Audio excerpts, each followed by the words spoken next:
Welcome to the 101. I am Andropal, where we talk about tech. Let's get right into the stories just right away. Okay, today we're going to be talking about three stories. The first one is about Amazon, the second one is about Samsung versus Windows, and the third one is about the predictions at CES. Okay, so the first one about Amazon. If you look down below, you'll see there's some annotations there, and those will take you right to the article. The first one is about Amazon's one-click patent. Okay, this is huge because Amazon has this process. I don't know if you've ever ordered from them, but if you order from Amazon, you can do a one-click process where basically you have all your payment information. It has your address, it has all that information on there, and then all you have to do is just one click, boom, and it just comes right to your house. However, that was a patent that they had filed in 1997 and had got it cleared in 1999. Well, the patent was only good up until 2017. So as you can expect, this is going to be huge because when it drops, it looks like it's going to be open for other marketing firms to be able to do the same exact online process. So you're probably going to see when this drops, you're going to see a lot of other online vendors doing this same process. Because if they were to use that same process to one click, then what happens is they have to pay Amazon a revenue. And what's interesting about this is that according to the article, there's only one other brand that has this one-click process. Can you guess who that is? I'll give you a couple seconds. You're right, Apple.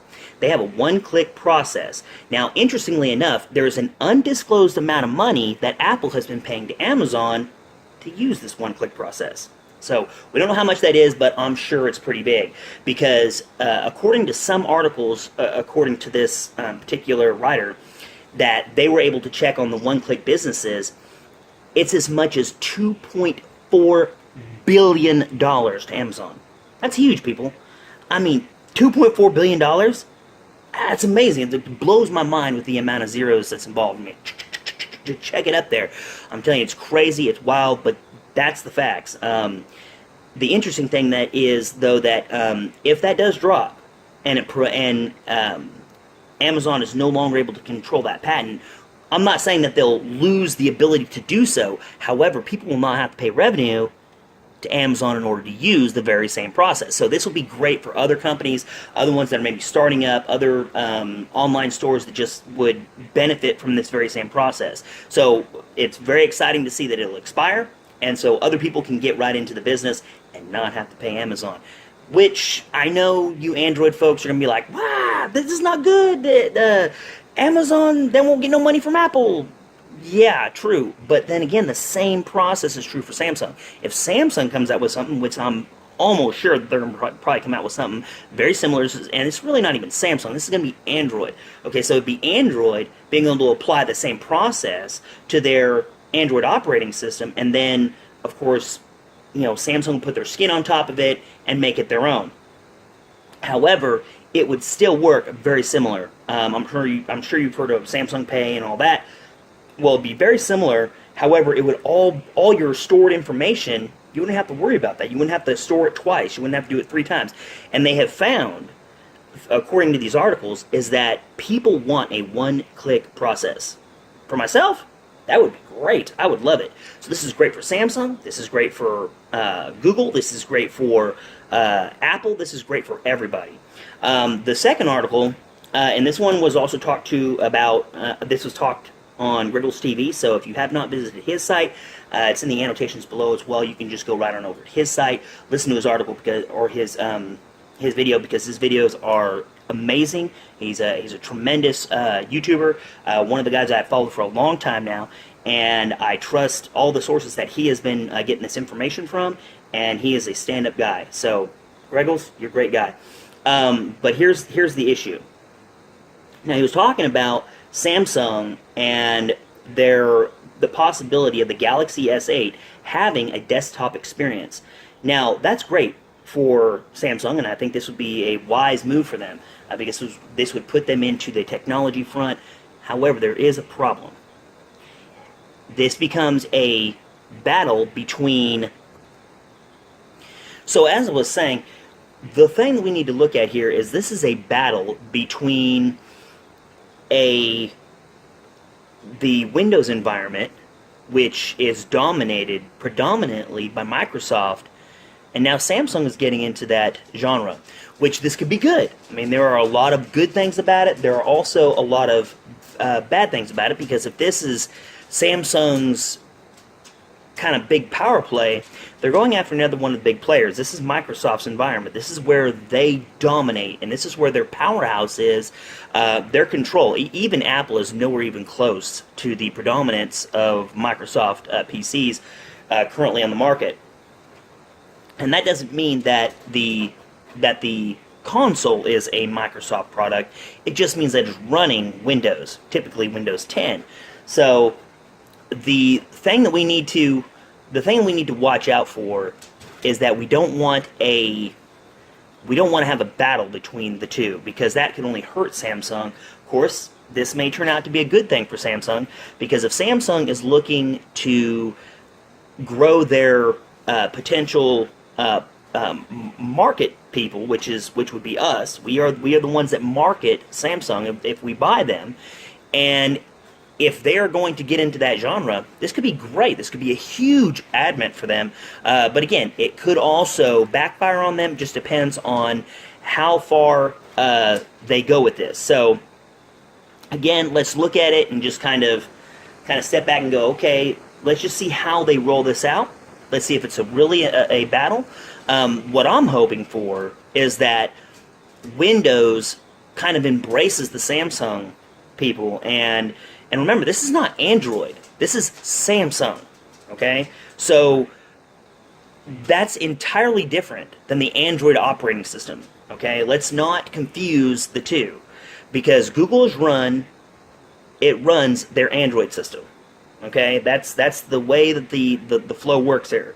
Okay, Samsung runs their mobile devices, which allows that mobile device to hook into a web-style environment, which is what I'm this desktop experience. It kind of gives you a much stronger Windows feel to it, but again, it's going to have to work very well with the Android phones as well. So let's move on to the very last article, which is the predictions at CES. Okay, now there's a lot of predictions out there, and I'm not going to go into all the 5 million of them. Just follow the link below, and that will be able to help you see some of the things that people are talking about. And you can just go into Google and type in predictions CES. Some of the things that people are looking for, and according to the article that I read on Forbes, which was by Rebecca Fannin, she was saying that she's hoping to see some of the startups, some of the big, some of these small names that are coming into the community, such as these ones from China. And this was a great point by her, and this is the statement directly from her article. And it says, one thing I'll be looking for is startups and even established tech leaders with an innovative edge. She is so right. In China, they are innovating their products. Okay, look at Xiaomi, and look at the other names that are coming out of there. All the names that are coming out of China, they're getting a much broader, stronger feel. Okay, they're picking up more and more consumers. That doesn't mean that China's going to someday blow past Samsung's numbers, or or past Apple's numbers. I don't know if that's going to happen. But I do know that this is good for this is good to have all these extra companies providing different Android experiences for us people.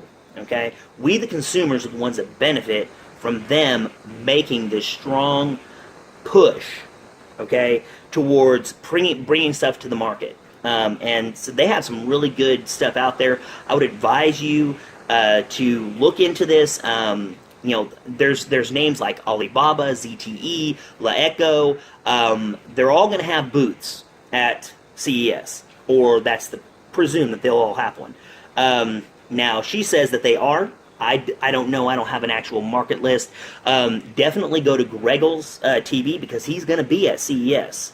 He's been invited there, so see what he has to say, because he's probably going to do nightly vids after his experiences in the booths, and this is going to be great because I'm going to watch him as well. This is going to give us, the consumer, a great view towards the future of technology, and I'm just telling you, just some great things on the forefront. So just a lot of great stuff coming out. I'm excited about what 2017 is going to bring. If you look at my previous video, you'll note that I talk about all of the technology that's coming out for this 2017 season. Guys, we are on the cusp of seeing some great stuff getting into our hands. It's not about prejudices. It's not about brand names. It's about what the technology front is giving us, the consumers. Okay? We are getting some amazing stuff. We've got iris scanners, we've got waterproofing, and I only expect that to get better. I really don't see even expandable storage being an issue anymore. With Samsung being the predominant leader in chip processing creation, they're going to start producing all these memory chips, and they're going to probably sell them to Apple, they're going to sell them to everybody. They're just huge on memory. And so I really think that we are going to see devices with a 128 base gigabyte storage. Now, you say, some people are going to say, that's just not enough. That's not enough memory. People, I use 64 gigs. That's just what I use. I don't need any more than that. But then again, there are those people that need it. I know a guy at work, and he told me that he's already maxed out a 128 gig iPhone 6S Plus, because he has a 6S Plus. And he said that he's got the 128 version, and he said, I could go way higher than that. He goes, a 256? He goes, I could go higher than that.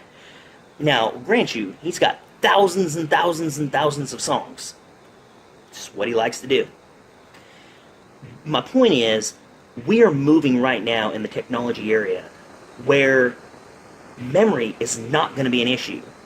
So, like I said, just look at where we're moving, see what we are benefiting from, and what we're going to get to. Because I really think expandable storage, I don't see that as a strong medium. Again, phones are getting more and more memory. People are going to go for those memory-based storages. It's just quicker, easier processing. So I just don't see it. Samsung, I think, is going to change that market by putting in their 128 gig base storage. I don't think it's coming out for the S8, but I do think that probably by the S9, we're looking at high-end storage. So anyway, those are the three articles. Like I said, I wish you all a happy 2017 season. And like I said, until then, guys, I will see you on the flip side.